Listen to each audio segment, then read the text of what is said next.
Casting and flipping are basically the same golf swing problem. Casting happens early in the downswing, and flipping occurs closer to impact position.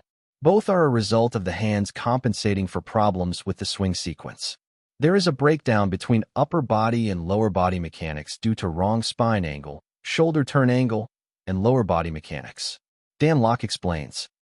So kind of explain what happens with early release in the downswing. If we stop rotating our body and we pull out a spine angle, we don't turn our shoulders properly and we don't turn our hips properly, what is more than likely to happen is our hands are going to take over.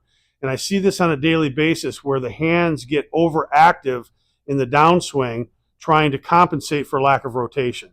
So what we would see in this position is if we're in the proper spine angle at setup, and we stop turning our body, what happens is the hands release before the golf club gets to the ball, called early release. We lose our lag in the downswing. We lose any chance of having any power because we're letting the power go before the impact. So to help kind of work on this, what we want to try to do is we want to try to make sure that we're staying in a continuous rotation all the way through the swing.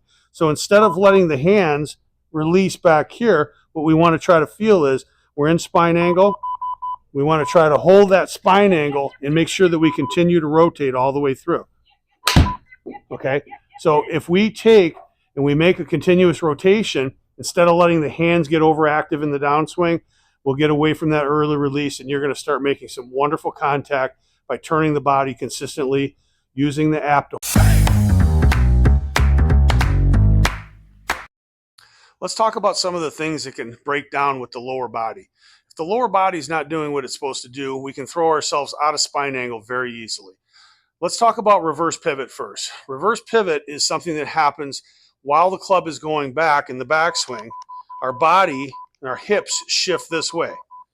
That allows the head to go towards the target at the top and the lower body away from the target at the top. This puts us in a reverse C position. Let's talk about how to combat that.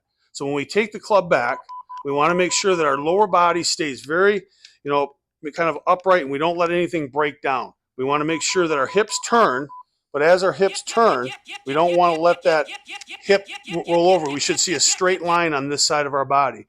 That means that we're not reverse pivoting and we're loading our right side properly. Reverse pivot can cause a lot of bad things in the golf swing. Cause you to hit behind the ball, hit top shots, make poor contact. So let's make sure that when we're practicing this, we don't let our hips sway. Reverse pivot can cause a lot of bad things. If the legs break down in the backswing and the right leg straightens, that can also cause the front shoulder to dip. So let me demonstrate that. As the club goes back and we hold our spine angle, and we go back, and this straightens out or breaks down, that drops the front shoulder. That can cause us to hit behind the ball in the downswing. Let me show that one more time. Notice that we're going to keep our knee bend all the way through the swing. So if we do that and we kind of keep these hips turning without letting these legs get too active, that's going to maintain a proper spine angle and let us turn properly in the golf swing.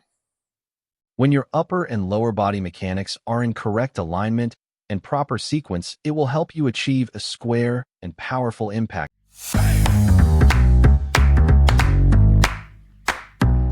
Ready to fix your golf swing the right way? Visit www.SpineAlignGolf.com and get free access to the complete SpineAlign Golf Academy lesson program.